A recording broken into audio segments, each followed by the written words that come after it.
보이지 않는 기적인 죽음은 지극히 이해하기가 어렵다. 우리는 저쪽 세상에 존재하는 것이 실은 지금 현재와 매우 가깝다는 아주 보잘것없는 단서만을 가지고 있을 뿐이다. 사람들은 이 가깝다는 말이 내세와 관련시켰을 때 얼마나 중요한지 잘 모른다. 다음 생에서 애프터라는 수식어는 죽음의 순간에도 결코 변함없이 직선적으로 흘러가며 한 영혼을 이 세상의 시간으로부터 천국의 시간으로 데려간다는 의미를 암시하고 있다. 그러나 이런 단선적인 시간과는 두 가지 점에서 잘못되었다. 첫째, 영원은 시간의 기준이 아니라는 점이다.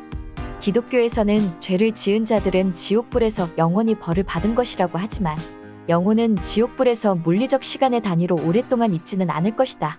왜냐하면 그들은 저쪽 시간으로 벌을 받기 때문이다. 그리고 선한 사람들은 시계가 결코 움직이지 않는 곳에서 살게 될 것이다. 그러므로 현재 우리가 느끼는 일상적인 시간 감각은 내세의 시간과는 전혀 다르다. 둘째, 인간의 일상적인 시간 감각은 그 자체가 영혼에서부터 출발한다는 사실이다. 우주는 140억 년 전에 폭발로 태어났고 우주적 시간도 그때부터 시작되었다.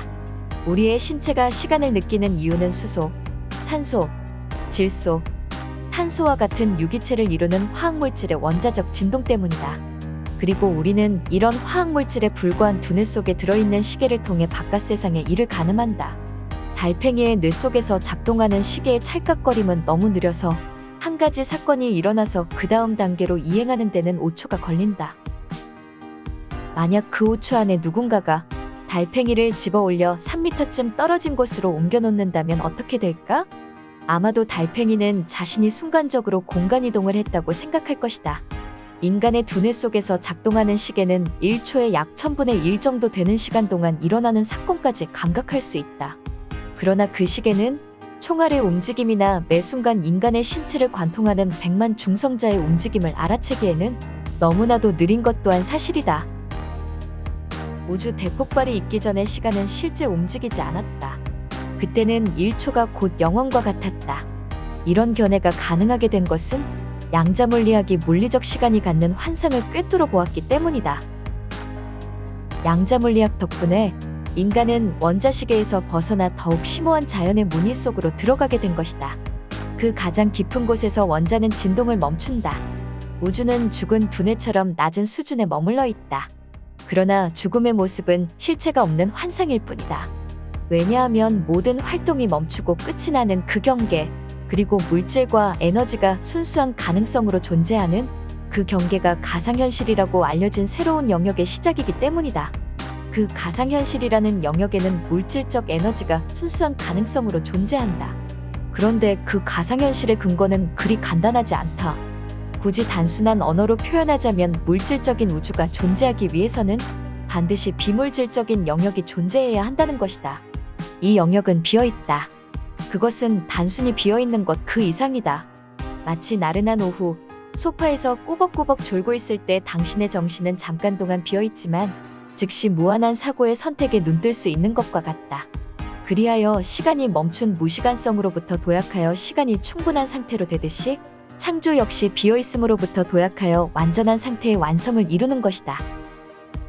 만약 영원히 지금 현재 우리와 함께 있고 모든 물리적인 세계를 지탱해주고 있다면 그것은 반드시 당신과 내 존재의 밑바탕에 존재하여야만 한다. 시간은 우리 존재가 삶에서부터 죽음으로 이어지는 직선 위를 달리고 있는 듯한 착시현상을 일으킨다. 그때 우리는 실로 영원에 의해 부서지는 허망한 거품 속에 있는 것처럼 느끼게 될 것이다. 실제로 죽음이라는 사건은 우리 곁에서 멀리 떨어져서 이루어지는 것이 아니다. 또 삶과 죽음 사이에 서로 넘나들 수 없는 고정된 경계가 있는 것도 아니다. 내가 아는 사람 중에 뉴멕시코 출신으로 50대인 메일러는 이혼녀가 있었다. 그녀는 10대 때 사랑하던 오빠를 교통사고로 잃고 말았다. 제가 15살 때 오빠는 19이었죠. 제가 세상에서 제일 좋아한 사람이 바로 오빠였어요. 그런데 그런 오빠가 죽은 겁니다. 저는 갑작스러운 오빠의 죽음 때문에 마음을 어떻게 추스를 수가 없었어요. 그 사건 이후에 메이는 가슴속에 깊은 슬픔과 비통함을 담고 살았고 그런 상태는 이후로도 오랫동안 이어졌다. 저는 움츠러들었어요. 아무도 만나려고 하지 않았죠. 그리고 계속 물었어요. 제 아들 녀석이 세상과 완전히 등지고 사는 것은 결코 좋은 일이 아니잖아요. 도저히 이래서는 안 되겠다 싶어서 차츰 몇몇 사람들과 교류를 하며 다시 사회생활을 시작했습니다. 처음으로 다시 사교적인 모임에 갔을 때 그녀는 아주 이상한 감정을 느끼게 되었다. 손에 포도주 잔을 들고 누군가와 이야기를 하고 있었어요. 그런데 어느 순간 다리에 감각이 없어지더니 그 멍한 느낌이 두 다리를 타고 위로 올라왔어요. 아주 빨리 말이죠. 그리고 저는 어떤 환각 상태에 빠지게 되었습니다. 순간 바로 이거야 라는 생각이 들었죠. 제 앞에서 방이 없어지더니 상상할 수 없을 정도의 빠른 속도로 제 의식이 공간을 날아다니는 겁니다. 모든 것이 순식간에 압축되었다가 다시 확장되는 느낌이라고나 할까요? 얼마 동안 그런 환각 상태였는지는 잘 모르겠어요. 마침 그 사교적인 모임이 열린 곳은 시골의 농장이었는데 나중에 들으니 구급차가 도착하는데 약 50분이 걸렸다고 하더군요. 제가 다시 정신을 차리자 사람들이 저한테 그러더군요. 쓰러져 있는 동안 맥박은 아주 희미하게 느껴질 정도였다고요.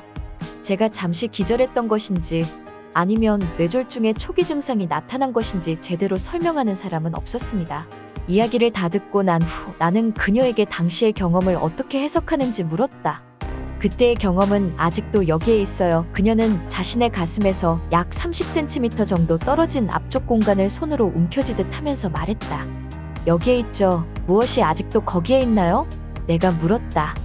영혼이죠. 저는 제가 겪은 게 바로 영혼이라고 생각합니다. 그리고 그 느낌은 이후 한 번도 내 곁을 떠난 적이 없어요.